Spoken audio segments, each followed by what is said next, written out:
कल्पना कीजिए एक ऐसे व्यक्ति की जो स्वयं को सृष्टि का निर्माता मान बैठा हो, जिसके यज्ञों से देवताओं की शक्ति बढ़ती हो, जिसकी वाणी को धर्म समझा जाता हो और जिसके भीतर छिपा अहंकार धीरे धीरे उसे सत्य से दूर ले जा रहा हो। यही थे दक्ष प्रजापति और सामने थे भगवान शिव। ना सिंहासन, ना आभूषण, ना राजसी मर्यादा, भस्म लिप्त शरीर, श्मशान में वास और आंखों में ऐसा वैराग्य जिसे समझना हर किसी के बस की बात नहीं। यही कारण था, यही टकराव था, यही मूल था उस प्रश्न का कि दक्ष प्रजापति भगवान शिव को पसंद क्यों नहीं करते थे। यह केवल व्यक्तिगत द्वेष नहीं था, यह अहंकार और सत्य की टक्कर थी। दक्ष प्रजापति ब्रह्मा के मानस पुत्र थे। सृष्टि की व्यवस्था में उनका बड़ा योगदान था। उन्हें यज्ञों का स्वामी माना जाता था। देवता भी उनके यज्ञों पर निर्भर रहते थे। धीरे धीरे दक्ष के मन में यह भाव आने लगा कि वही धर्म के ठेकेदार हैं, कि बिना यज्ञ के कोई भी देव पूज्य नहीं और जो यज्ञों का पालन न करे वह सभ्य नहीं, वह देव कहलाने योग्य नहीं। और ठीक इसी सोच के विपरीत खड़े थे भगवान शिव। शिव को न यज्ञों की लालसा थी, न स्तुति की, न वैदिक विधानों की। वे तो मौन में स्थित थे, ध्यान में, तप में, श्मशान में। दक्ष को यह सब अराजक लगता था।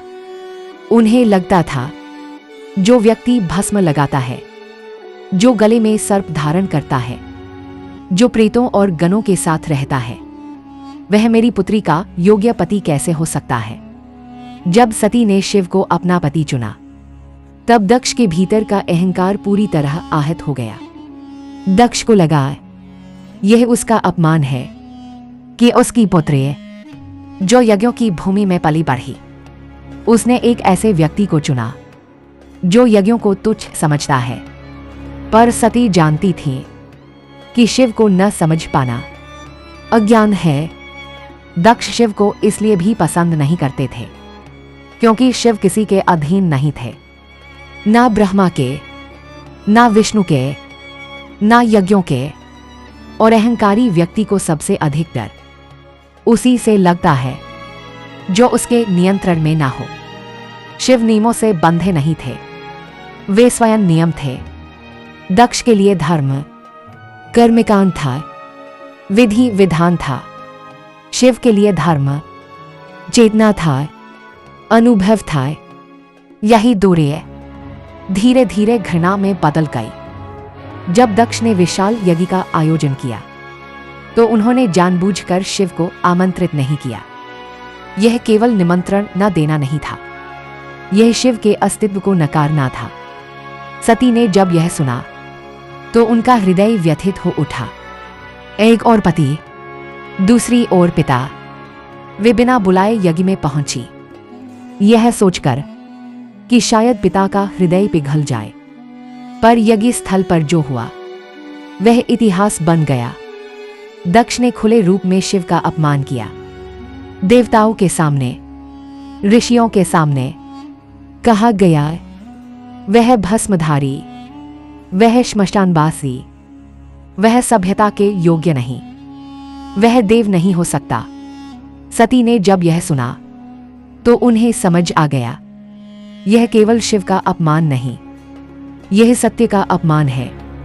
और जहां सत्य का अपमान होता है वहां चेतना टिक नहीं सकती। सती ने उसी यज्ञकुंड में अपने शरीर का त्याग कर दिया। यह केवल आत्मदाह नहीं था, यह पिता के अहंकार पर सबसे बड़ा प्रहार था। जब शिव को यह समाचार मिला तो वे क्रोधित नहीं हुए, वे शून्य में चले गए। पर उस शून्य से विनाश प्रकट हुआ, वीरभद्र का जन्म हुआ, यज्ञ ध्वस्त हुआ, दक्ष का सिर काटा गया। पर शिव ने दक्ष को मारकर भी अहंकार को नहीं मारा, क्योंकि अहंकार शरीर से नहीं बुद्धि से मरता है। बाद में शिव ने दक्ष को बकरे का सिर देकर पुनर्जीवित किया, क्योंकि शिव नाश नहीं परिवर्तन है और दक्ष को तब समझ आया कि जिसे वह तुच्छ समझ रहा था वही परम सत्य था। दक्ष की समस्या शिव नहीं थे। दक्ष की समस्या उसका स्वयं का अहंकार था। उसे यह स्वीकार नहीं था कि कोई ऐसा भी हो सकता है जो यज्ञों से परे हो, विधानों से परे हो और फिर भी सर्वोच्च हो। शिव उसे इसलिए भी खटकते थे क्योंकि शिव समाज की बनाई हुई परिभाषाओं में फिट नहीं बैठते थे, और जो फिट न बैठे उसे समाज पहले नकारता है। दक्ष शिव को नहीं समझ पाए क्योंकि शिव को समझने के लिए अहंकार उतारना पड़ता है, और दक्ष अपने अहंकार से ही पहचाने जाते थे। यह कथा हमें सिखाती है कि जब धर्म केवल कर्मकांड बन जाए और चेतना खो दे तो वह दक्ष बन जाता है, और जब धर्म अनुभव बन जाए तो वह शिव हो जाता है। दक्ष और शिव की यह कथा आज भी जीवित है हर उस व्यक्ति में जो नियमों को ही सब कुछ मान ले और सत्य को नकार दे, और हर उस व्यक्ति में जो भीतर उतर जाए और स्वयं को पहचान ले। शिव किसी के विरोधी नहीं थे, पर अहंकार का विरोध स्वतः हो जाता है। इसीलिए दक्ष शिव को पसंद नहीं कर पाए, क्योंकि शिव दक्ष के भीतर बैठे झूठ को आईना दिखा रहे थे, और सत्य का आईना अहंकार को सबसे अधिक चुभता है। मित्रों, अब जब यह कथा समाप्त होती है तो प्रश्न दक्ष पर नहीं रहता, प्रश्न हमारे भीतर उतर आता है। कहीं हम भी तो धर्म को केवल नियम नहीं बना रहे, कहीं हम भी तो सत्य से ज्यादा अपने अहंकार की पूजा नहीं कर रहे। दक्ष ने शिव को ठुकराया क्योंकि शिव झुकते नहीं थे, और जो नहीं झुकता वही अहंकार को सबसे अधिक चुभता है। यह कथा हमें यह नहीं सिखाती कि कौन सही था और कौन गलत। यह हमें यह सिखाती है कि धर्म जब अहंकार से जुड़ जाए तो वह यज्ञ भी विनाश बन जाता है, और जब चेतना से जुड़ जाए तो वही शिव बन जाता है।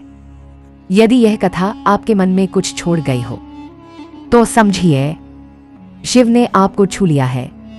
इस सत्य को यहीं मत रोकिए, इसे आगे बढ़ाइए, इसे उन तक पहुंचाइए जो आज भी शिव को केवल बाहरी रूप से देखते हैं। और यदि आप ऐसे ही गूढ़, भावनात्मक और चेतना को झकझोर देने वाले सनातन प्रसंग सुनना चाहते हैं तो इस चैनल को सब्सक्राइब कीजिए, क्योंकि यहाँ कथाएं नहीं अहंकार गलता है, यहाँ कथा नहीं प्रेरणा मिलती है। ओम नमः शिवाय। हर हर महादेव।